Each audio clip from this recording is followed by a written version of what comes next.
What's up, everybody? I'm back. So right before I was getting on the cruise with my family, the Disney cruise, the Katie Lou Samuelson news broke. Like I'm en route to the boat and all that.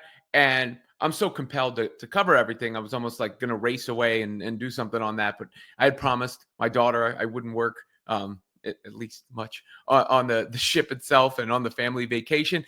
And then I'm thinking to myself, yeah, this was a duh. This was obvious. This was not something that should be shocking or is really a move of significant magnitude other than moving on, right? Because Katie Lou Samuelson didn't provide much of anything for the team last year. Let's just be blunt about it. She ate up salary cap. That was what she did best. She missed a bunch of wide open shots, which is what she was paid to do. She wasn't fast enough to guard threes. She wasn't strong enough necessarily to stop fours and fives. So there really wasn't a benefit to having her on the team, especially after the influx of players came in Howard, in Bonner, that would be playing that position or at least similar roles in the rotation. So it just made sense from a roster and personnel standpoint. It's something that had to happen. And that has nothing to do with how likable Katie Lou is or anything like that. That's irrelevant, right? Like it's irrelevant to the basketball aspect of this. And I understand there are people who became fans of the Fever and became attached to these players and then feel sad when something like this happens. That's natural human empathy, and that's good. But from a basketball standpoint, this had to happen. And, wish her the best of luck in her future endeavors, obviously, with the young one and all that was a part of the story. But this was a good move for the Indiana Fever from a basketball standpoint in a offseason of only good moves. Because right after that, DeWanna Bonner sits down and does her pressers and couldn't have came off better. I mean, Bonner was just she's the quintessential pro. Because in DeWanna Bonner, not only did the Fever add someone who can fill roles for them and is extraordinarily versatile, right? Can run the floor and score, can get her own shot, can shoot. Didn't shoot the ball great last year, but has the ability. Can defend, can play multiple positions, brings a degree of toughness, and brings a degree of leadership, right? Like sometimes it's a small thing like communicating on defense, knowing where you're supposed to be, telling somebody else where they're supposed to be, that sort of presence, or having your teammates back. That can change the perception of the Fever for the opponents. And it's stuff like that, those intangible things, aside from what she just brings ability-wise, that make Bonner such a big signing. And here was part of that press conference from early last week. James Boyd, the Athletic. DeWanna, you and Caitlin had a moment in the playoffs last year.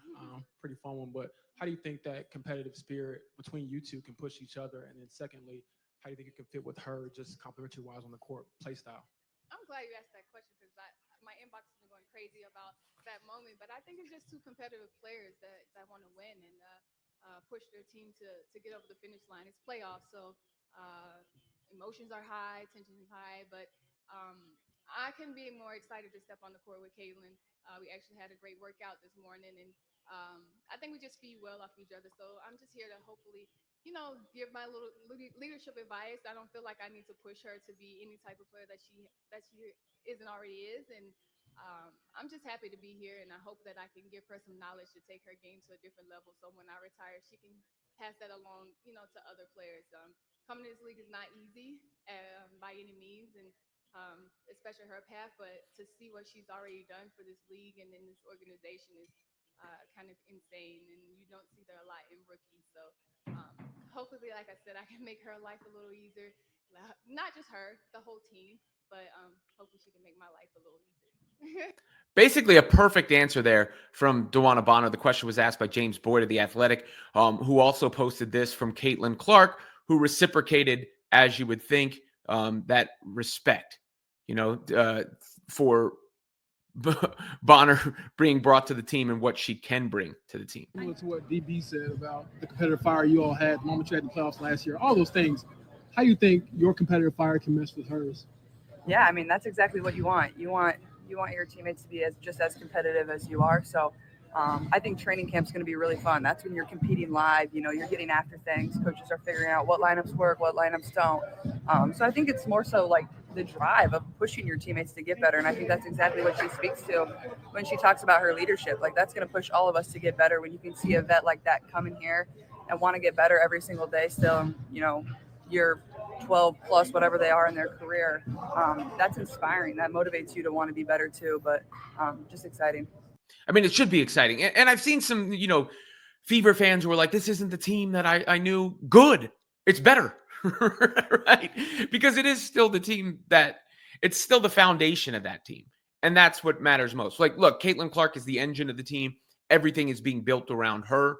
But Aaliyah Boston, obviously a central figure on the team. Kelsey Mitchell, a central figure on the team. Brought back, re-signed. Lexi Hull. The Fever only had 4 players last year. They had 4 players that you could rely on to play 20-plus minutes and consistently play well. That's it. There are other people that maybe could fill roles, like Dantas, did a nice job in spot minutes, and Temifag Benley played well at the beginning of the season. But for the whole, when you look at the big picture, there were 4 players that were reliable.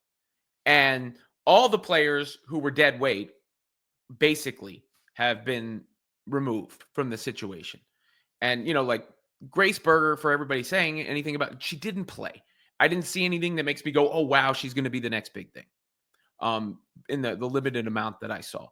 Obviously, Katie Lou didn't really contribute. Erica Wheeler was playing very spot minutes as a vet. They can go on, down that list. And then you bring in Bonner, and I think Howard is just going to be a tremendous addition to the team with her ability to run the floor, catch and finish, and score in a myriad of ways. She may be the biggest addition, in my opinion. Sophie Cunningham, another one, tough. That toughness I keep mentioning, but that veteran leadership. So when they get there, they're going to have people who have been there before on the roster in the trenches. And you take that 4 and you add Bonner and you add Howard and you add Cunningham and you see what you can get from the rest of the pieces that were brought in. Coulson, of course, and all of the supplementary additions. And you got to feel great.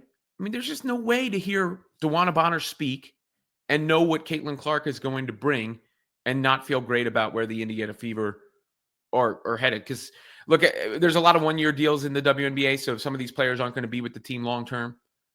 And a lot of this is pushed into right now and what you can do right now. But I've said before, it's not even just about being championship contenders for the Fever. The thought from that front office and the organization should be dynasty. And they're wasting no time trying to put it together.